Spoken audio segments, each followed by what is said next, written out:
Okay, good morning. We're going to debunk that phone call, that alleged phone call, and I'll explain why I think it's alleged, between J.P. Miller and this young man that came out under True Crime Ray.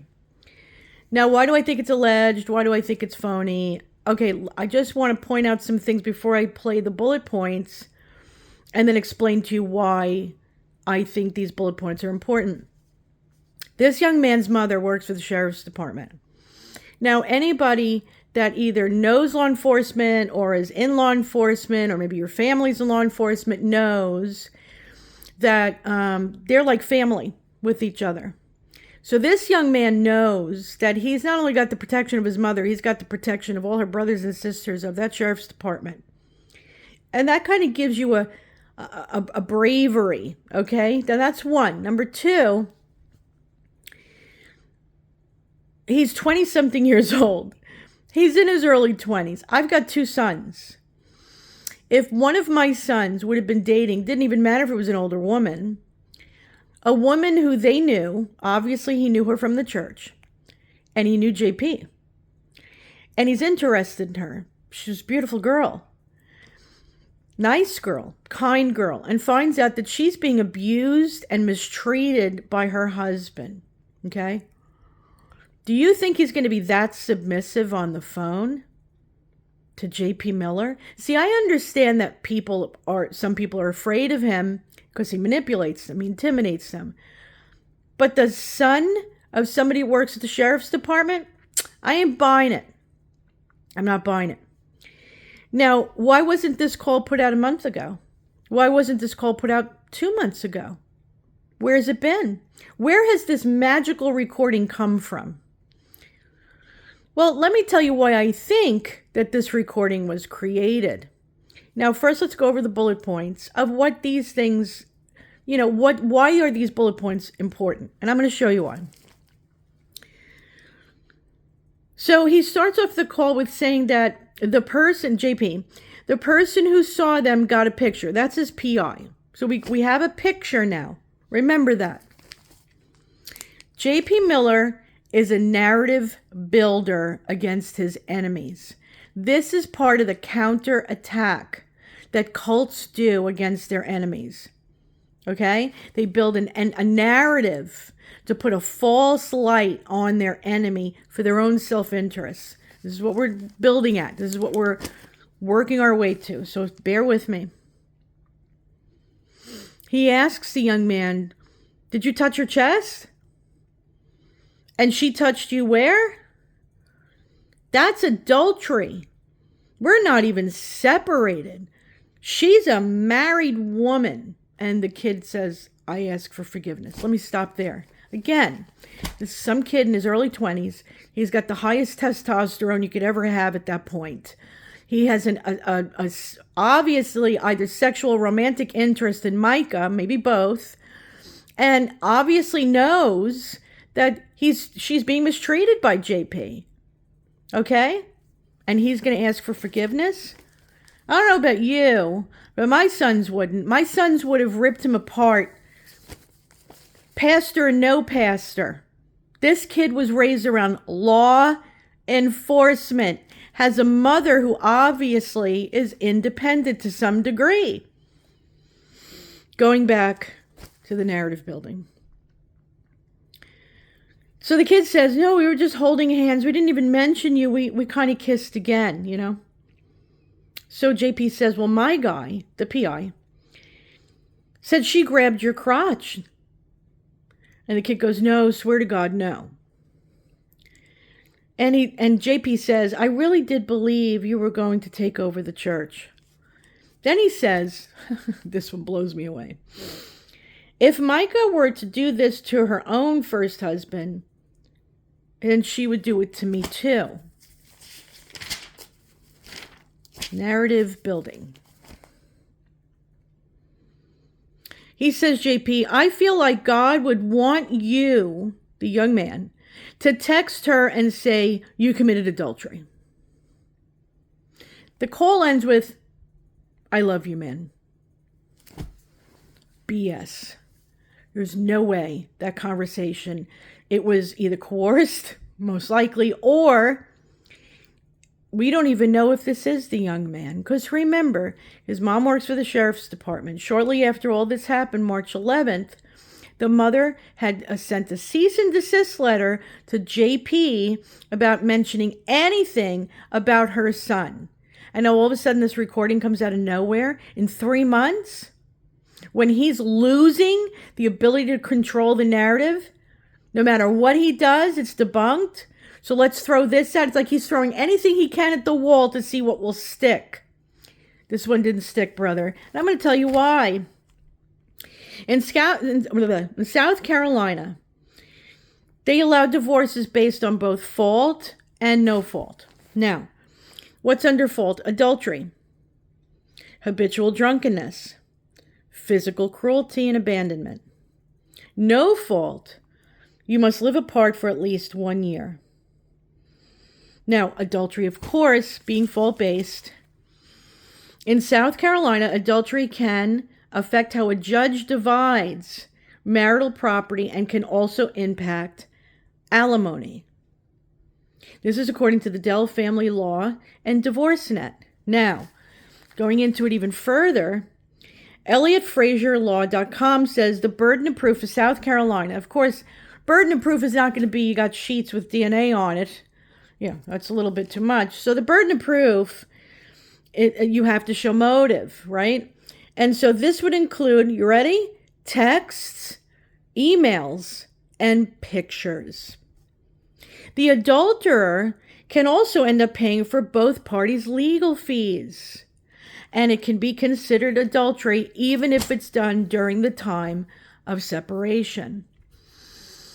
So this was a call to build a narrative against Micah. This is the man who on the interview said, I just want my wife to be remembered that she loved the church. This is what JP has built on Micah, what he wanted her to be remembered as since she's passed away.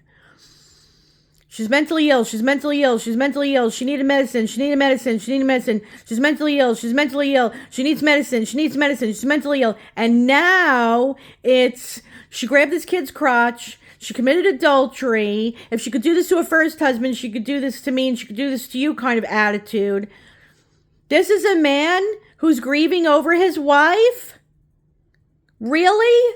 And now that the 911 call came out to show that his alibi is nothing but garbage, you want to hear something funny?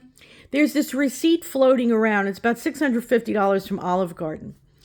And that's all it shows is that it's a $650 receipt and that it's from Olive Garden. That's it. Except for one thing. And this woman tried to get me to believe that this was authentic.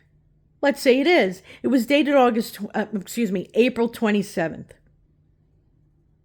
And I said to her, how could this be? How could he be buying this much dinner on April 27th when his car was found on the highway headed to Myrtle Beach at 2:22 that afternoon? You know what the problem is? JP has convinced himself that everybody that's involved, that's been reporting on this, they're not all professionals. I don't understand how they could come up with this. They're just a bunch of idiots. I hate to break it to you, brother. Some of us are professionals. Some of us have been trained and work with people to where human behavior is very important to detect and understand. Okay? So you're lost in that argument too. And that's the reason why some of us have jumped on the bandwagon and debunk every one of your BS lies, which is this is another one. Why didn't you have this call a month ago? Why didn't you have this call 2 months ago? Why didn't you have this call when you were first being accused of killing this girl? All of a sudden, when you're losing the narrative, this call comes out through True Crime Re? Really? Isn't it true that True Crime Re is also being investigated by the feds? And we're to believe anything that comes off that channel? Like the 2-hour interview that True Crime Re puts up on their channel of News Nation, which shows only one thing. That the interviewer was getting frustrated with the filler that you put into everything, every question he asked. You never did a direct answer because you don't have one. And how frustrated he was at the fact that he knew you were lying. We all feel that way. We know you've been lying from the beginning. You think because everybody else who's under your spell has believed your lies that the rest of the world's going to believe your lies. No! That's the whole point why we're still doing this, is that you won't stop lying. You're a pathological liar. And that's why I don't believe for 1 minute that either A, that this is really that kid on that recording. Because again, the mother sent a cease and desist letter for you not to mention this kid at all. So you're going to tell me that this young man just all of a sudden cowered down to big bad JP? I don't buy it. I don't buy it. And anybody that does buy it, they're under your spell. Or you push this kid to make this recording for you to have some evidence and some proof for your divorce. So you didn't have to give her a dime. Because part of the counterattack is to punish. And you wanted to punish her with money. See, to you, the loss of money is a punishment. To her, it wasn't. To normal people, it's not. To you, who worships mammon, who loves money more than anything else, it's all about the Benjamins, remember? Because that's what cult leaders are into. Money, money, money, money, money, money, money, money, money, money. On the announcement of your own wife's death, you made sure that the church was going to keep coming and keep tithing, right? So you had to protect your financial interests. So you got whoever this is on the recording to do this so that you could put out this narrative now. Why? Because you're losing the narrative. You're losing control of the narrative. News Nation doesn't give you control of the narrative. None of us give you the control of the narrative. Okay? And if you really think that any of these other mainstream channels that are interviewing you, giving you control of the narrative, you are the biggest idiot to walk the face of the earth. So I'm sorry. I'm not buying it. It's a bogus call. Bogus in every way. Either its message or in its entirety. Because I don't believe no 20-year-old kid whose mother works for the sheriff's department, who sent out a cease and desist letter, is going to sit there with their tail between their legs, say, "Oh, I'm so sorry," to an abusive husband, to a beautiful girl who he's allegedly attracted to, enough to kiss on the beach. Please, Sally. Anyhow, I'll be back soon because now I have another thing to debunk of J.P. Miller on the altar, using God's word, using God's altar to push another stupid, idiotic narrative. So I'm sorry that I seem annoyed, but it is annoying to think that this guy is just going to keep beating the hell out of Micah's reputation, and this poor girl hasn't had a chance to even rest. Now, of course, we know she's in heaven, but I'm talking about her memory. Her memory. All that it's been since the beginning, since the very time that this girl passed away. This is all we've heard out of JP. She's mentally ill. She's mentally ill. She's mentally ill. Medicine, medicine, medicine, medicine. She's mentally ill. She's mentally ill. Oh, I want my wife to be remembered that she loved the church. His church. She loved his church so much she was going to another church. Remember that, okay? Now let's go back to his narrative. What he wants everybody to believe about Micah.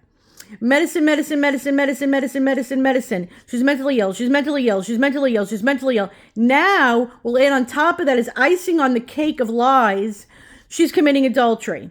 She tried to grab your crotch. If she could do this to her first husband, she could do this to me, and she could do this to you. I want you to text her and tell her that you were committing adultery. Come on, dude.